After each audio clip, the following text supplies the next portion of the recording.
মই এগৰাকী বিধৱা আছিলোঁ আৰু গাঁৱৰ পৰা মোৰ বান্ধৱী এজনীৰ পুতেকে চহৰলৈ পঢ়িবলৈ আহিছিল আৰু সি মোৰ সৰু ল'ৰা ছোৱালী দুটাকো পঢ়াইছিল।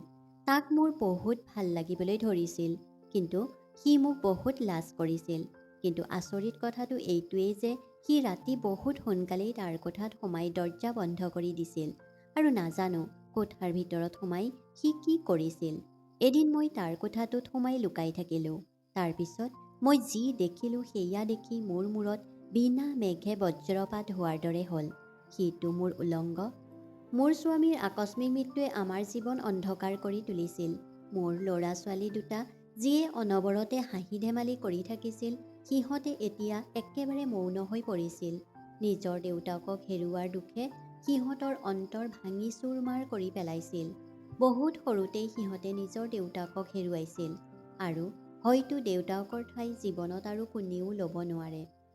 সময় কাৰো বাবে ৰৈ নাথাকে আৰু মোৰ ল'ৰা ছোৱালী দুটাইও সময়ৰ লগে লগে দেউতাকক লাহে লাহে পাহৰিবলৈ ধৰিছিল। কিন্তু আমাৰ জীৱন এতিয়া আৰু আগৰ দৰে হৈ থকা নাছিল। এনেকুৱা লাগিছিল যেন কোনোবাই আহি আমাৰ জীৱনৰ পৰা সকলো ৰং মচি দিলে। আৰু তাৰ কেইমাহমানৰ পিছতেই মোৰ বান্ধৱীৰ ল'ৰা অনল চহৰলৈ পঢ়িবলৈ আহিল। তেতিয়া যেন মোৰ মৰিশালী যেন হৈ থকা ঘৰখন পোহৰ বিয়পি পৰিল। মোৰ ল'ৰা ছোৱালী দুটাই আকৌ হাঁহি ধেমালি কৰিবলৈ ধৰিছিল। অনলে মোৰ ল'ৰা ছোৱালী দুটাক আকৌ জীৱন জীয়াবলৈ শিকাইছিল, কিন্তু সি মোক বহুতেই লাজ কৰিছিল। মোৰ ল'ৰা ছোৱালী দুটাৰ লগত তাৰ বহুত সোনকালেই বন্ধুত্ব গঢ়ি উঠিছিল আৰু গোটেইকেইটাই মিলি এতিয়া ঘৰখন পোহৰাই তুলিছিল। আৰু মোৰ ল'ৰা ছোৱালীয়ে আকৌ হাঁহি ধেমালি কৰা দেখি ময়ো যেন আকৌ জি উঠিছিলোঁ। মই বহুত কম বয়সতে বিধৱা হৈ গৈছিলোঁ। মোৰ বিয়াৰ 7 বছৰ হৈছিলহে। আমাৰ বৈবাহিক জীৱনৰ সুখ উপভোগ কৰিবলৈ নাপাওঁতেই মোৰ স্বামীয়ে এটা মটৰ দুৰ্ঘটনাত মোক এৰি চিৰদিনৰ কাৰণেই গুচি গ'ল। সেই ঘটনাটোৱে আমাৰ জীৱনেই সলনি কৰি পেলাইছিল। মোৰ স্বামী এনেকৈ ঢুকুৱাৰ ফলত মই সম্পূৰ্ণৰূপে ভাগি পৰিছিলোঁ, কিন্তু মই মোৰ ল'ৰা ছোৱালী দুটাৰ কাৰণেই জীয়াই থাকিবলগীয়া হ'ল। বিধৱা হোৱাৰ পিছত মই প্ৰতিজ্ঞা কৰিছিলোঁ যে মই আকৌ দ্বিতীয় বিবাহ কেতিয়াও নকৰাওঁ আৰু মোৰ ল'ৰা ছোৱালীৰ মূৰত সতীয়া বাপেকৰ ছাঁ পৰিবলৈ নিদিওঁ। মই মোৰ ল'ৰা ছোৱালীক লৈ বহুত গম্ভীৰ আছিলোঁ আৰু মই কাকো বিশ্বাস কৰা নাছিলোঁ। সেইকাৰণে মই এখন প্ৰাইভেট স্কুলত শিক্ষকতা কৰিবলৈ লৈছিলোঁ। ৰাতিপুৱা মই মোৰ ল'ৰা ছোৱালী দুটাক স্কুললৈ পঠিয়াই দিছিলোঁ আৰু তাৰপিছত ময়ো স্কুললৈ গুচি গৈছিলোঁ আৰু আহোঁতে মই সিহঁতকো লগত লৈ আহিছিলোঁ। মই জীৱনত ইমান ডাঙৰ দায়িত্ব ল'বলৈ শিকিছিলোঁ যে মোৰ অন্তৰ মজবুত হৈ উঠিছিল আৰু এতিয়া মই অকলেই মোৰ ল'ৰা ছোৱালীৰ লগত জীৱন কটাই আছিলোঁ। আৰু এতিয়া অনল আমাৰ ঘৰলৈ অহাত আমাৰ জীৱনটো যেন ৰঙেৰে উপচি পৰিছিল। মোৰ কাৰণে সি একেবাৰে মোৰ সন্তানৰ দৰে আছিল। কলেজত পঢ়িবলৈ সি চহৰলৈ আহিছিল আৰু মই তাক কৈছিলোঁ যে সি যেন মোৰ ল'ৰা ছোৱালী দুটাকো পঢ়ুৱাই দিয়ে, তেতিয়া ময়ো অলপ জিৰণি পাম। অনল বহুত সহজ সৰল আৰু সংস্কাৰী ল'ৰা আছিল। সি কেতিয়াও মোৰ চকুৰ ফালে চাই কথা কোৱা নাছিল। সদায় তলমূৰ কৰিয়ে কথা পাতিছিল আৰু মই সেই কথাটোত বৰ সুখী হৈছিলোঁ যে মোৰ বান্ধৱীয়ে তাক বহুত ভাল জ্ঞান দিছে। অনল আচলতে মোৰ বান্ধৱীৰ ল'ৰা আছিল। অনলে মোৰ ল'ৰা ছোৱালীক পঢ়াবলৈ আৰম্ভ কৰি দিছিল আৰু যেতিয়াৰ পৰা অনলে সিহঁতক পঢ়ুৱাবলৈ লৈছিল তেতিয়াৰ পৰা দুয়োৱে পঢ়াত বহুত ভাল হৈ উঠিছিল। দুয়োৱে সকলো পৰীক্ষাত ভাল ভাল নম্বৰ পাইছিল। নহ'লে নিজৰ দেউতাকক হেৰুৱাৰ পিছত সিহঁতৰ পঢ়াত একেবাৰে মন বহা নাছিল। স্কুলৰ পৰাও সিহঁতৰ অভিযোগ আহিবলৈ ধৰিছিল, কিন্তু অনলে আহিয়েই সিহঁতৰ পঢ়া শুনাৰ দায়িত্ব ধুনীয়াকৈ লৈছিল। সি সদায় সন্ধিয়া সিহঁতক পঢ়ায় আৰু নিজেও পঢ়ে আৰু ময়ো তেওঁলোকৰ ওচৰত বহি মোৰ স্কুলৰ কাম কৰোঁ। ৰাতিপুৱা মোৰ ল'ৰা ছোৱালীৰ লগতে অনলেও তাৰ কলেজলৈ ওলাই গৈছিল আৰু আমি ঘৰলৈ অহাৰ পিছতহে সি কলেজৰ পৰা আহিছিল। অনল অহালৈকে মোৰ ভাত বনোৱাও হৈ গৈছিল, কিন্তু সি সদায় নিজৰ কোঠাৰ ভিতৰত বহিহে ভাত খাইছিল। সি মোক বহুত লাজ কৰিছিল আৰু ময়ো তাক জবৰদস্তি আমাৰ লগত ভাত খাবলৈ কোৱা নাছিলোঁ। অহা কেইবছৰমানলৈকে সি আমাৰ ঘৰতেই থাকি পঢ়িব আৰু মোৰ বিশ্বাস আছিল যে তাৰ লাহে লাহে লাজ কমি যাব। অনল অহাৰ পিছত ঘৰৰ সৰু সুৰা কাম কিছুমানো সিয়েই কৰিছিল। অনলে ঘৰৰ ৰেচনৰ বজাৰো কৰি আনিছিল আৰু কেতিয়াবা ঘৰ চাফাও কৰিছিল। মই অনলৰ তাত মোৰ স্বামীৰ সাদৃশ্য দেখিবলৈ পাইছিলোঁ। তেওঁৰ কিছুমান স্বভাৱ একেবাৰে অনলৰ দৰেই আছিল। মোৰ স্বামীৰ লগত মোৰ প্ৰেম বিবাহ হৈছিল। তেওঁ অনলৰ দৰেই চহৰলৈ পঢ়িবলৈ আহিছিল আৰু কলেজতে আমাৰ চিনাকি হৈছিল। কিন্তু সেই সময়ত মোৰ স্বামীৰ ইয়াতে কোনো সম্পৰ্কীয় নাছিল। সেইকাৰণে মোৰ স্বামীয়ে হোষ্টেলতে থাকি পঢ়িছিল। 3 বছৰলৈকে মই আৰু মোৰ স্বামীয়ে প্ৰেমৰ বান্ধোনেৰে বান্ধ খাই আছিলোঁ আৰু পঢ়া শেষ হোৱাৰ পিছতেই মোৰ স্বামীয়ে ঘৰৰ মানুহৰ লগত আমাৰ সম্পৰ্কৰ কথা ক'লে আৰু সকলোৱে বৰ আনন্দৰে মান্তিও হৈ গ'ল। যিদিনা মই তেওঁৰ কইনা হ'লোঁ সেইদিনা মোৰ অনুভৱ হৈছিল যেন মোৰ জীৱন সম্পূৰ্ণ হৈ গ'ল। তেওঁৰ লগত কটোৱা প্ৰতিটো মুহূৰ্ত মোৰ জীৱনৰ সকলোতকৈ ভাল লগা সময় আছিল। নিজৰ ঘৰ এৰি মই তেওঁলোকৰ ঘৰলৈ গুচি আহিছিলোঁ আৰু তাৰ পিছৰ পৰাই মই জীৱনত আৰু কেতিয়াও পিছলৈ ঘূৰি চোৱা নাই। বিয়াৰ 7 বছৰৰ পিছত ঈশ্বৰে আমাক ধুনীয়া মৰম লগা 2টা সন্তান দিছিল। মোৰ স্বামীয়ে বিয়াৰ আগতেই চহৰত ইয়াত চাকৰি কৰা আৰম্ভ কৰিছিল আৰু আমি চহৰতেই ঘৰ বনাইছিলোঁ। সেইকাৰণে আমি ইয়াতেই থাকিবলৈ লৈছিলোঁ। মোৰ স্বামীৰ গাঁৱৰ বন্ধু ৰমেন মাজে সময়ে আমাৰ ঘৰলৈ আহিছিল আৰু অনল ৰমেনৰে সন্তান আছিল। আচলতে ৰমেনে মোৰ একমাত্ৰ বান্ধৱীজনীক বিয়া কৰাইছিল। মোৰ বিয়াৰ সময়ত অনলৰ বয়স 10-12 বছৰমান আছিল, কিন্তু সি এতিয়া ডেকা হৈ উঠিছিল। বিয়াৰ পিছত মই আৰু মোৰ স্বামী দুবাৰমান গাঁৱলৈ গৈছিলোঁ, কিন্তু মোৰ গাঁৱৰ জীৱন বৰ কঠিন লাগিছিল। সেয়ে মই আৰু গাঁৱলৈ কেতিয়াও নাই যোৱা। আমাৰ জীৱন বহুত ধুনীয়াকৈ চলি আছিল। আমাৰ একো বস্তুৰেই অভাৱ হোৱা নাছিল। আমাৰ ছোৱালীৰ জন্মৰ পিছতো মোৰ স্বামীৰ নিজৰ কামৰ উন্নতিও হৈছিল, কিন্তু আমাৰ কপালত চাগে আন কিবাহে লিখা আছিল। এটা এনেকুৱা ৰাতিপুৱাই মোৰ স্বামী হাঁহি মুখেৰে অফিচলৈ ওলাই গৈছিল, কিন্তু তেওঁ আৰু উভতি নাহিল। বৰঞ্চ অলপ দেৰি পিছতেই মই খবৰ পালোঁ যে মোৰ স্বামীৰ মটৰ দুৰ্ঘটনা হৈছে আৰু তেওঁক হস্পিটালত ভৰ্তি কৰোৱা হৈছে। সেই খবৰটো শুনি মই পাগলৰ দৰে হস্পিটাললৈ দৌৰিলোঁ আৰু গাঁৱৰ ঘৰলৈও ফোন কৰি খবৰ দিয়া হৈছিল। কিন্তু হয়তো মোৰ স্বামীয়ে আমাৰ সম্পৰ্কটোৰ আয়ুস ইমান দিনলৈকেই লিখি আনিছিল। সেয়ে তেওঁ হস্পিটালত 2 ঘণ্টা থকাৰ পিছতেই আমাক সকলোকে এৰি অজান দেশলৈ গুচি গৈছিল। মই নিজৰ চকুৰ সন্মুখতেই মোৰ জীৱন লগৰীয়ে মোৰ পৰা চিৰদিনৰ কাৰণে গুচি যোৱা দেখিছিলোঁ। আজিও চকু বন্ধ কৰিলে তেওঁৰ চেহেৰাই মোৰ চকুত ভাহি আহে। মোৰ স্বামীয়ে যোৱাৰ আগতে মোক কৈছিল যে মই যেন আমাৰ ল'ৰা-ছোৱালী দুটাক ভালকৈ পঢ়াই শুনাই ডাঙৰ কৰোঁ আৰু মই তেওঁৰ কথা ৰাখিবলৈ সদায় চেষ্টা কৰি থাকোঁ। মোৰ স্বামীৰ মৃত্যুৰ পিছত অনলৰ মাক-দেউতাকে আমাৰ ঘৰলৈ অহাটো বহুত কমাই দিছিল। যেতিয়াই তেওঁ আহিছিল তেতিয়াই তেওঁৰ বন্ধুক মনত কৰি ভেকুৰি কান্দিবলৈ ধৰিছিল। সেইকাৰণেই তেওঁ এতিয়া মাজে সময়ে ফোনতেই আমাৰ খবৰ লৈছিল। যেতিয়া অনলৰ দেউতাকে মোক ফোন কৰি অনলৰ পঢ়াৰ কাৰণে চহৰলৈ পঠিওৱাৰ কথা ক'লে, তেতিয়া ময়েই তেওঁক কৈছিলোঁ যে অনলক হোষ্টেলত পঠিওৱাৰ প্ৰয়োজন নাই, আমাৰ ঘৰলৈয়ে পঠিয়াই দিয়ক। আমাৰ ঘৰত থাকিলে মোৰো অলপ ভয় কমিব। মোৰ কথা শুনি অনলৰ মাক-দেউতাকৰ যেন সকলো সমস্যাই সমাধান হৈ গ'ল, কাৰণ তেওঁলোকে অনলক হোষ্টেলত পঠিয়াবলৈ ভয় কৰি আছিল। বান্ধৱীয়ে মোক কৈছিল যে অনল বৰ সহজ-সৰল আৰু লাজকুৰীয়া স্বভাৱৰ ল'ৰা আৰু বহুত সোনকালেই কাৰো লগত সহজ হ'ব নোৱাৰে। আৰু মই নিজেও দেখিছিলোঁ, সি আমাৰ ঘৰলৈ অহা এমাহ হৈ গৈছিল, কিন্তু সি মোৰ লগত এতিয়াও ভালকৈ কথা পতাই নাছিল আৰু যেতিয়াই মই তাক কিবা সুধিছিলোঁ সি লাজতে তলমূৰ কৰি দিছিল আৰু ৰাতিও সোনকালেই সি গৈ তাৰ কোঠাত সোমাই থাকিছিল আৰু মই মোৰ ল'ৰা-ছোৱালীৰ লগত ৰাতি একেলগে বহি টিভি চাইছিলোঁ, কিন্তু সি এদিনো আমাৰ লগত বহি টিভি চোৱা নাছিল। মোৰ ল'ৰা-ছোৱালীৰ লগত অনলৰ ভাল বন্ধুত্ব গঢ়ি উঠিছিল আৰু সিহঁতে দুয়ো অনল কলেজৰ পৰা অহাৰ পিছত গোটেই দিন তাৰ লগত খেলি আছিল।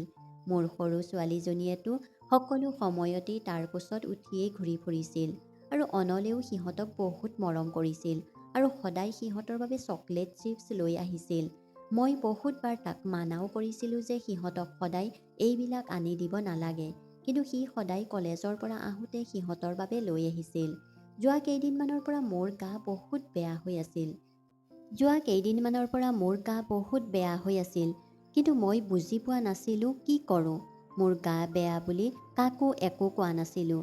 মই কাকো চিন্তাত পেলাব বিচৰা নাছিলোঁ আৰু মই স্কুলৰ পৰাও ছুটি ল'ব পৰা নাছিলোঁ। সেইকাৰণে মই যিকোনো প্ৰকাৰে নিজকে টানি আজৰি কাম কৰিবলৈ চেষ্টা কৰি আছিলোঁ। কিন্তু দিনে দিনে মোৰ গা বেছি বেয়াহে হ'বলৈ ধৰিলে। যেতিয়া ৰাতি মোৰ গা বহুতেই বেছি বেয়া হ'বলৈ ধৰিছিল, তেতিয়া মই মোৰ কোঠাৰ পৰা বাহিৰলৈ ওলাই আহিছিলোঁ। মোৰ গাৰ শক্তি হেৰুৱাই পেলোৱা যেন লাগিছিল। সেয়ে মই ছাদৰ ওপৰলৈ গ'লোঁ। ছাদৰ ওপৰত এটা সৰু কোঠা বনোৱা আছিল আৰু অনল তাতেই থাকিছিল। মই ছাদৰ ওপৰতে বহিলোঁ। মোৰ চকু অনলৰ দৰজাৰ ওপৰত পৰিল। আজি মোৰ কিয় জানো সেয়া অনুভৱ হ'বলৈ ধৰিলে যে সদায় ৰাতি হোৱাৰ অলপ পিছতেই সি নিজৰ কোঠাৰ ভিতৰত সোমাইছিল আৰু একেবাৰে ৰাতিপুৱাহে ওলাইছিল। আৰু তাৰ কোঠাত টিভিও নাছিল আৰু তাৰ কোঠাৰ লাইটো বহুত দেৰিলৈকে জ্বলি থাকিছিল। তেনেহ'লে সি ইমান সোনকালেই কোঠাৰ ভিতৰত সোমাই কি কৰি থাকিছিল? আজিকালি চহৰৰ কলেজৰ পৰিৱেশো বেছি ভাল নহয় আৰু ল'ৰা-ছোৱালীবিলাক বেছিভাগেই ড্ৰাগছত আসক্ত হয়। সেইকাৰণে হঠাতে মোৰ তাক লৈ চিন্তা হ'বলৈ ধৰিলে। সি উঠি অহা এজন ডেকা ল'ৰা আছিল। সি গাঁৱৰ সহজ সৰল পৰিৱেশত ডাঙৰ দীঘল হৈছিল। মোৰ মনলৈ বাৰে বাৰে এইটোৱেই ভাব আহিবলৈ ধৰিলে যে যাতে চহৰৰ পৰিৱেশে তাক ধ্বংস কৰি নিদিয়ে। অনল যেতিয়ালৈকে চহৰত থাকিছিল সি মোৰ দায়িত্বত আছিল, কাৰণ তাৰ মাক দেউতাকে মোক বিশ্বাস কৰিয়ে তাক আমাৰ ইয়ালৈ পঠিয়াইছিল। যদি সি কিবা বেয়া সংগত পৰি যায় তেন্তে মই তাৰ মাক দেউতাকক কেনেকৈ মোৰ মুখ দেখুৱাম?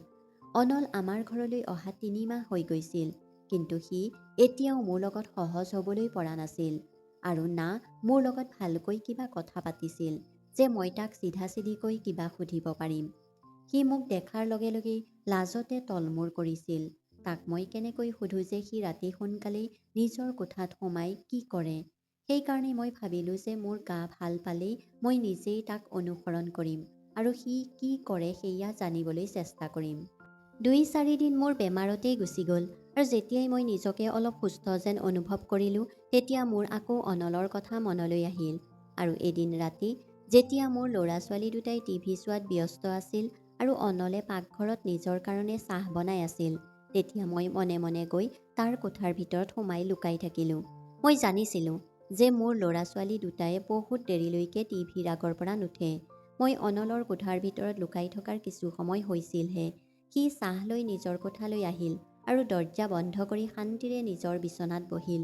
কিছু দেৰিলৈকে সি লাহে লাহে চাহৰ সোৱাদ লৈ থাকিল আৰু মই মনতে ভাবিবলৈ ধৰিলোঁ যে মই বিনা কথাত ইমান সহজ সৰল ল'ৰাজনক সন্দেহ কৰিছোঁ। যদি সি কিবা নিচাজাতীয় বস্তু খালেহেঁতেন তেনেহ'লেতো মই গম পাই গ'লোহেঁতেন।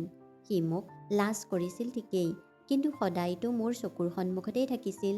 মই ভাবিছিলোঁ যে অনল বাথৰুমলৈ গ'লে মই মনে মনে তাৰ কোঠাৰ পৰা ওলাই যাম, কাৰণ যদি সি গম পায় যে মই তাক সন্দেহ কৰিছোঁ বা তাৰ ওপৰত চকু ৰাখিছোঁ তেনেহ'লে ঠিকনা নাই সি মোৰ বিষয়ে কি কি ভাবিব। মই লুকাই থকা কিছু সময় হৈছিলহে। তেনেতে সি উঠি তাৰ চাহৰ কাপটো টেবুলত থ'লে আৰু তাৰ লেপটপটো লৈ শান্তিৰে বিচনাত বহিলে। তাৰ পিঠিখন মোৰ ফালে আছিল আৰু মই তাৰ লেপটপটো ভালকৈ দেখি আছিলোঁ। মই মনতে ভাবিলোঁ যে সি চাগে ৰাতি দেৰিলৈকে লেপটপতে তাৰ কলেজৰ পঢ়া-শুনা কৰে আৰু মই এনেই তাৰ চোৰাংচোৱাগিৰি কৰিবলৈ ধৰিছোঁ। লেপটপটো খুলিয়ে সি এটা ভিডিঅ' চলালে, যিটো দেখি মোৰ মূৰত বিনা মেঘে বজ্ৰপাত হোৱাৰ দৰে হ'ল, কাৰণ সেই ভিডিঅ'টো আন কাৰো নহয়, মোৰেই ভিডিঅ' আছিল আৰু মই মোৰ এনেকুৱা ভিডিঅ' দেখি লাজতে মৰি যোৱা যেন হ'লোঁ। মই ভাবিবও পৰা নাছিলোঁ যে যিজন ল'ৰাক মই সহজ সৰল আৰু সৰু বুলি ভাবিছিলোঁ সি এইবিলাকো কৰিব পাৰে। লেপটপত এতিয়াও মোৰ ভিডিঅ'য়ে চলি আছিল, য'ত মই মোৰ বাথৰুমত গা ধুই আছিলোঁ। অনলে বৰ মনোযোগেৰে মোৰ ভিডিঅ' চাই আছিল আৰু বাৰে বাৰে লেপটপৰ স্ক্ৰীণখনতো হাত লগাই আছিল, যেন সি মোক চুবলৈ চেষ্টা কৰি আছিল আৰু এখন হাত তাৰ পেণ্টৰ ভিতৰত আছিল। মই আৰু সহ্য কৰি থাকিব নোৱাৰিলোঁ আৰু মই মোৰ ঠাইৰ পৰা ওলাই একেবাৰে তাৰ সন্মুখত থিয় হৈ গ'লোঁ। সিটো ভাবিবও পৰা নাছিল যে এইটো সময়ত মই মোৰ ল'ৰা-ছোৱালীৰ লগত নহয়, বৰঞ্চ তাৰ কোঠাৰ ভিতৰত লুকাই থাকিব পাৰোঁ।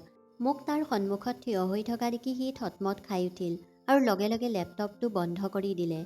আৰু আচৰিত ধৰণেৰে মোক ক'বলৈ ধৰিলে, আণ্টি, আপুনি ইয়াত কি কৰি আছে? মই লগে লগে তাৰ গালত জোৰকৈ চৰ এটা মাৰিলোঁ আৰু তাক ক'লোঁ যে মই মোৰ ভিডিঅ' দেখিলোঁ আৰু মই গম পালোঁ যে তুমি লুকাই চুৰকৈ মোৰ ভিডিঅ' বনাইছা।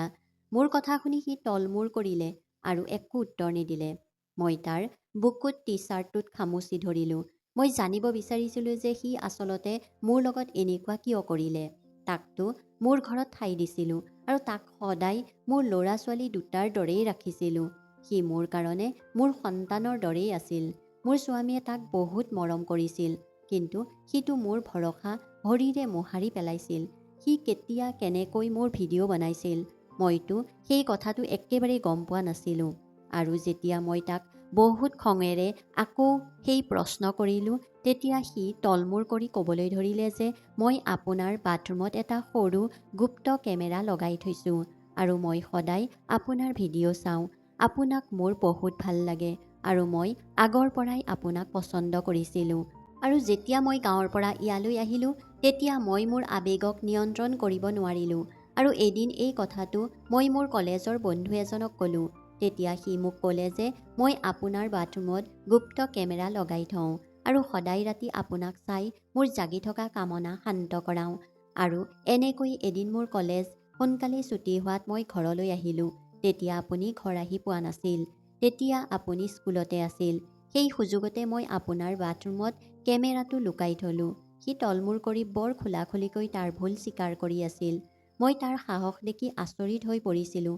মই বহুত দুখেৰে তাক সুধিলোঁ, তোমাৰ এনেকুৱা কৰিবলৈ অলপো লাজ নালাগিল? আৰু তুমি পাহৰি গ'লা নেকি মই যে তোমাৰ আণ্টি হওঁ? তুমি মোৰ কাৰণে নিজৰ ল'ৰাৰ দৰে হোৱা। মোৰ কথা শুনি সি হাঁহিবলৈ ধৰিলে আৰু হাঁহি ক'বলৈ ধৰিলে, আপুনি কিবা ভুল ধাৰণালৈ জীয়াই আছে। আপোনাৰ স্বামীৰ মৃত্যু হৈছে। এতিয়া আপুনি আৰু মোৰ আণ্টি হৈ থকা নাই। আৰু আংকল যদিও জীয়াই থাকিলেহেঁতেন, তেতিয়াও আমি ইজনে সিজনৰ কাৰণে কোনো সম্পৰ্কীয় নহ'লোহেঁতেন। মই যেতিয়াৰ পৰাই চহৰলৈ আহিছিলোঁ, মই সদায় নিজৰ আৱেগক নিয়ন্ত্ৰণ কৰি থাকিলোঁ। আপুনি মোৰ চকুৰ সন্মুখতেই আছিল আৰু তেনে ক্ষেত্ৰত মোৰ কাৰণে নিজকে নিয়ন্ত্ৰণ কৰাটো কঠিন হৈ পৰিছিল। আৰু যেতিয়াই মই কলেজলৈ গ'লোঁ, তাত মোৰ বহুত কেইজন বন্ধু হ'ল আৰু তেওঁলোকে মোৰ ভিতৰৰ কামনাৰ জুইকুৰা আৰু বেছিকৈ জ্বলাই দিলে আৰু মোক জীৱনৰ এনেকুৱা এটা ৰূপ দেখালে যিটো মই আগতে কেতিয়াও দেখা নাছিলোঁ। আপুনি মোৰ কাৰণে এগৰাকী মহিলা, যাৰ আগে পিছে কোনো পুৰুষ নাই। অমনৰ কথা শুনি মই তাৰ গালত আৰু এটা জোৰকৈ চৰ মাৰিলোঁ। সি বৰ সহজভাৱে মোক সত্যৰ আইনাখন দেখুৱাই আছিল, যিটো মই আজিলৈকে দেখা পোৱা নাছিলোঁ। চাবলৈ গ'লে সি ঠিকেই কৈ আছিল যে সি আৰু মই ইজনে সিজনৰ কাৰণে পৰ আৰু মই তাক নিজৰ ঘৰত ঠাই দিব নালাগিছিল। কিন্তু মই কি জানিছিলোঁ যে সি এনেকৈ মোৰ বিশ্বাস ভাঙি পেলাব আৰু নিজৰ সীমা চেৰাই যাব। মই অনলৰ লেপটপৰ পৰা সকলো ভিডিঅ' ডিলিট কৰিলোঁ। আৰু সেয়া দেখি মোৰ হাত ভৰি কঁপিবলৈ ধৰিছিল যে তাৰ লেপটপটোত মোৰ বহুত ভিডিঅ' আছিল। মই তাক ক'লোঁ যে সি এতিয়াই তাৰ সকলো বয়-বস্তু লৈ ঘৰৰ পৰা ওলাই যাওক, কাৰণ এতিয়া মোৰ ঘৰত তাৰ কাৰণে কোনো ঠাই নাছিল। অনলে ক'বলৈ ধৰিলে যে সি মোক বহুত ভাল পাবলৈ লৈছে আৰু মোক নিজৰ কৰি ল'ব বিচাৰে। মই চোকা দৃষ্টিৰে তাৰ ফালে চালোঁ আৰু তাক ক'লোঁ যে মই কোনো ধেমালি কৰি থকা নাই। সেয়ে এইটোৱে ভাল হ'ব যে সি মনে মনেই চিৰদিনৰ কাৰণে মোৰ জীৱনৰ পৰা আৰু এই ঘৰৰ পৰা ওলাই যাওক। মই তাক ক'লোঁ যে মই তোমাৰ মা-দেউতাক এই বিষয়ে একো নকওঁ, কিন্তু তুমি যাতে আকৌ মোক তোমাৰ মুখ নেদেখুওৱা। মোৰ কথা শুনি সি মনে মনেই তাৰ সকলো বস্তু বেগত ভৰাই লৈছিল। মই জানিছিলোঁ যে সি বয়সৰ যিটো সময়ত আছিল, সেই সময়ছোৱাত ল'ৰাবিলাকে প্ৰায়ে আৱেগৰ বশৱৰ্তী হৈ ভুল কাৰ্যবিলাক কৰি পেলায়। কিন্তু মই সপোনতো ভবা নাছিলোঁ যে সি এনেকুৱা ধৰণৰ কাণ্ড কৰি পেলাব। অনলে ৰাতিৰ অন্ধকাৰতেই মনে মনে মোৰ ঘৰৰ পৰা ওলাই গুচি গৈছিল আৰু মই মোৰ ল'ৰা-ছোৱালী দুটাক সাৱটি শুই পৰিছিলোঁ। অনলে নিজেইতো গুচি গ'ল, কিন্তু মোক আপোন আৰু পৰপুৰুষৰ মাজৰ পাৰ্থক্য বহুত ভালকৈ বুজাই থৈ গ'ল। মই জানি গৈছিলোঁ যে নেদেখাজনে সকলো সম্পৰ্কৰে এই কাৰণেই একোটা সীমা ৰাখিছে, যাতে মানুহে তেওঁক ঠগ খাবলগীয়া নহয়। মই জানিছিলোঁ যে যিমানেই অনলে নিজৰ জীৱনত আগবাঢ়ি গৈ থাকিব, সিমানেই তাৰ ভুলৰ উপলব্ধি সি কৰিব পাৰিব। মই তাৰ মাক-দেউতাক আৰু কোনো লোককে সেই বিষয়ে একো কোৱা নাছিলোঁ। অনলে মোক বহুত ডাঙৰ এটা জ্ঞান দি গ'ল। মই এতিয়া নিজৰ জীৱনত কেতিয়াও কোনো পুৰুষকে ভৰসা নকৰোঁ। বন্ধু বান্ধৱীসকল, কাহিনীটো শুনি ভাল লাগিলে লাইক কৰিব, কমেণ্ট কৰিব আৰু চেনেলটো ছাবস্ক্ৰাইব কৰিবলৈ নাপাহৰিব। ধন্যবাদ।